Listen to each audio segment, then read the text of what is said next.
C'est Birane Gueye, je suis le coordonnateur de la délégation générale à la protection sociale et à la solidarité nationale au niveau du pôle Dakar-Thiès. waaw donc comme ni ma ko waxee projet bi mu ngi tudd projet Yokk Kom Kom daf fi amoon mu laaloon ñeenti région Dakar, Thiès, Ziguinchor ak Kaolack bi ñu ko évaluer ñu gis ne affaire bi doon gi dafa dox bi pa ñu ne nañ ko def ci commune yëpp Sénégal yëpp. Yàlla dogal dans la région de Thiès ñu dénkaat nga liggéey bi Kajoor Jànkeen parce que depuis 2015 ñu ngi liggéey ñoom te chaque fois lu ñu leen dénk ñu ngi koy def Kajoor Jànkeen na cette fois ci mu am le gros lot mu am 55 nga ndaw yoo xam ne dañoo war a nekk ci gox-goxaat yi ak ñaari gestionnaire moom rek ko am Sénégal léegi nag ñu ne ñooñu ñu yaakaar ne bu ñu defee sélection war nañu mën a participer nga ci projet bi nañ leen réunir waxtaan ak ñoom ci projet bi waxtaan ñoom aussi ci condition de travail yi. En même temps ñu def lu ñuy wax répartition géographique pour bu ñu leen di affecté ëllëg ku nekk dégg nga fu ñu lay affecté day nekk foo xam ne dafa jege wante ba doo am coono pour nga mën a déplacé wu. donc loolu moom moo sabab moom liggéey bi tey mais lu ci ëpp solo mooy nit ñi xam projet ba bu ëllëgee képp ku ci engagé wu di signé contrat xam ci lan lay dugg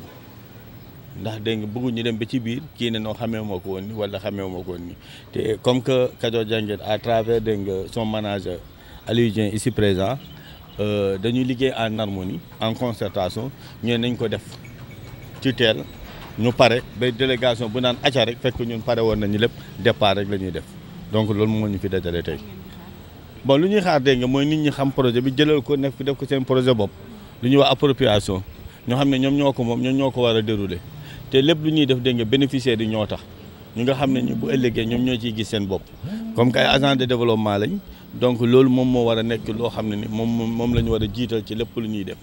waaw loolu daal moom moo nekkoon sababu jotaay bi tey. man maa ngi tudd Khatri Diagne di président du conseil d'administration de la fédération Kajoor Jànkeen. waaw solos ndaje bi mën nañ koo inscrire sur plusieurs angles. d'abord il s'agit d'un projet qui est très cher à l'État muy le projet Yokk Kom Kom. boo dee xool parallèlement le gouvernement a instauré un autre projet muy li jëm ci bourse familiale yi solo bi nag li koy indi mooy lutter contre la pauvreté parce que bu état jëlee lu mel noonu pour dimbali askanam génne leen ci pauvreté en passant par les enfants ba mu egg ci suñuy loxo ñun donc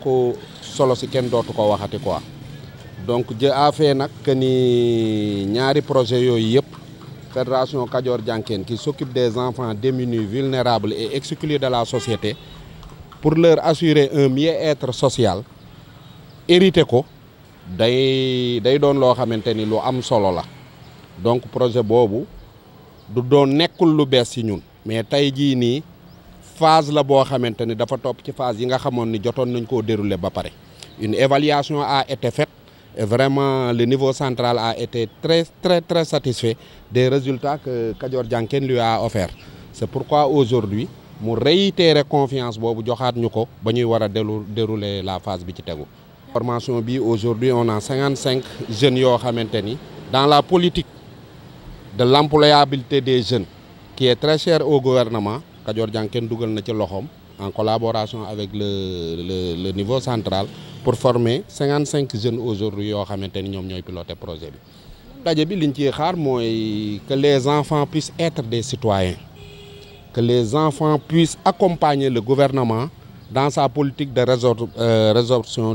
du chômage dans sa politique vraiment d'octroyer aux jeunes des emplois donc loolu la ñuy xaar mais liñ ciy gën a xaar mooy ñu doon des jeunes yoo xamante ni ils sont responsables ils sont citoyens. donc loolu la ñuy xaar ci ñoom daal. asalaamaaleykum waaw man maa ngi tudd Manta Badiane nekk gestionnaire ci Yokk Kom Kom nekk également au niveau de la fédération Kajoor Jànkeen nga xam ne mooy OS bi nga xam ni moom la ñuy dénk bourse familiale bi dénkaat ko tey ji Yokk Kom Kom bi ci région de Thiès. waaw Yokk Kom Kom booy xool day ñëw renforcer li nga xam ni moom la ñu leen def ci bourse familiale yi parce que Yokk Kom Kom ñi ngi koy jagleel ñi nga xam ni ñoom ñoo am. bourse de sécurité familiale maanaam ñi nga xam ñooy fayeeku juróomi junni ñetti weer ñi nga xam ñoo am juróomi junni ñetti weer yu nekk ñooñu ñoom ñoo bénéfice ci programme Yokk Kom Kom bi yàlla dafa def nag ñu defoon phase test maanaam doon xool avant ñu yaatal bi yàlla defee ñu def fa test boobu mu réussir vraiment ñi nga seqoon yëpp acteurs yi ko seqoon yëpp apprécier moo waral ñu yaatal ren yaatal bi nag mënut a daj fépp mais commune yëpp am nañu. yokk koom-koom bi li ma wax dafa am